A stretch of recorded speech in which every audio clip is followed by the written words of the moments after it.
Hello' everyone, মই ডিম্পলে আপোনালোকক মোৰ নতুন এটা ভিডিঅ'লৈ স্বাগতম জনাইছোঁ। আজি মই আপোনালোকৰ মাজলৈ সৰিয়হৰ সৈতে মাছৰ এখন জোল লৈ আহিছোঁ। যদি ভিডিঅ'টো ভাল লাগে তেন্তে হ'লে ভিডিঅ'টো লাইক আৰু শ্বেয়াৰ কৰিব আৰু কাষতে থকা বেল আইকনটো দবাই দিব। আহকচোন চাওঁ মই মাছৰ জোলকণনো মই কেনেদৰে বনাইছোঁ।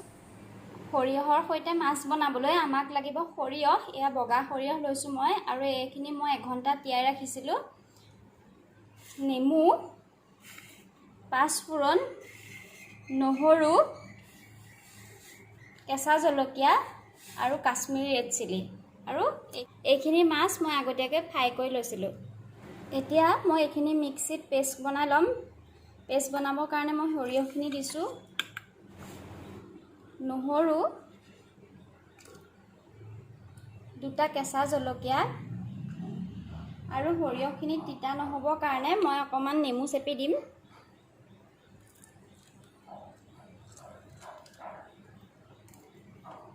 আৰু অলপ নিমখ। এইখিনি মই এতিয়া পেষ্ট বনাই ল'ম। এয়া সৰিয়হখিনি মই ধুনীয়াকৈ পেষ্ট বনাই ল'লোঁ। এতিয়া মই চেকনি এখনে সৰিয়হখিনি চেকি ল'ম। মই অকণমান পানী দিছোঁ। পানী দি পেলাই এইখিনি ভালদৰে চেকি ল'ম, কাৰণ সৰিয়হৰ কেতিয়াবা পিচ নোখোৱাও থাকে। সেই পিচ নোখোৱাবোৰ ইয়াত চেকনিত ৰৈ যাব। এইখিনি মই চেকি ল'লোঁ। আপোনালোকে নেচেকাকৈও বনাব পাৰে, কিন্তু চেকি ল'লে ভাল, সীতাটো নাথাকে। তেলটো গৰম হোৱাত ইয়াত কেইটামান মই পাঁচফোৰণ দিম,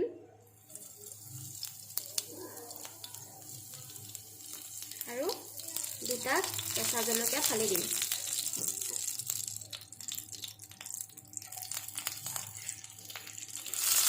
এতিয়া মই তেলতে অকণমান হালধি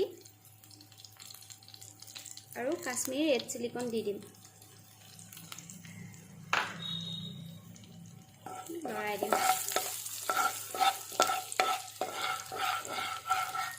কাশ্মীৰী ৰেড চিলিটো তেলত দিলে কালাৰটো ধুনীয়া আহে, সেইকাৰণে মই তেলতে দিছোঁ।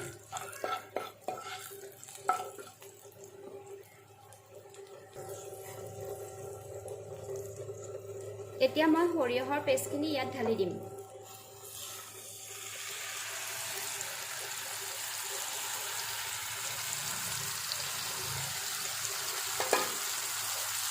আৰু এইখিনি লৰাই দিম। এইখিনি মই 2 মিনিটমান এনেদৰে উতলিবলৈ দিম। এইখিনি ইয়াত মই এতিয়া অলপ গৰম পানী দিম। পানীটো আপোনালোকৰ জোখমতে দিব, আপোনালোকক কিমান লাগে। এইখিনি এটা উতল আহিবলৈ দিম এতিয়া।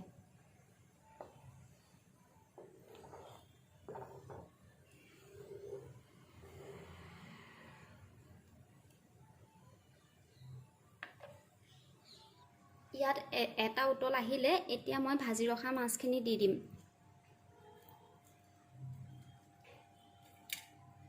মাছখিনি দি মই কমেও 6-7 মিনিটমান ইয়াৰ লগত উতলিবলৈ দিম।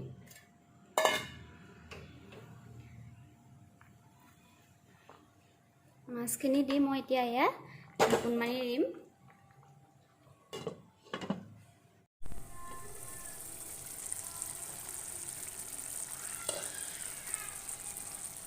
মাছটো ৰেডি হৈ গ'ল। এতিয়া মই মাজে মাজে চাই আছিলোঁ আৰু মাছটো লুটি বাগৰ কৰি আছিলোঁ। এতিয়া মই ইয়াৰ ওপৰত অকণমান ভোট জলকীয়া কাটি দিম। ভোট জলকীয়া দিলে গোন্ধটো ভাল লাগে। পাৰিলে আপোনালোকে ইয়াত অকণমান কেঁচা ধনিয়া দি দিব। কেঁচা ধনিয়া দিলে গোন্ধটো বহুত ধুনীয়া আহে। মোৰ ওচৰত নাই কাৰণে এতিয়া মই দিয়া নাই। এইখিনি মই এতিয়া বাতি এটালৈ কাঢ়ি ল'ম। এইখিনি ৰেডি হৈ গ'ল। আপোনালোকে বনাই চাবচোন কেনেকুৱা হয়, খাই চাব এবাৰ। যদি আপোনালোকে মোৰ ভিডিঅ'বোৰ নতুনকৈ চাইছে তেন্তে হ'লে মোৰ চেনেলটো ছাবস্ক্ৰাইব কৰি দিব আৰু কাষতে থকা বেল আইকনটো দবাই দিব। আজি ভিডিঅ' ইমানতে সামৰিছোঁ। নতুন এটা ভিডিঅ' লৈ আপোনালোকৰ মাজত পুনৰ উপস্থিত হ'ম। নমস্কাৰ।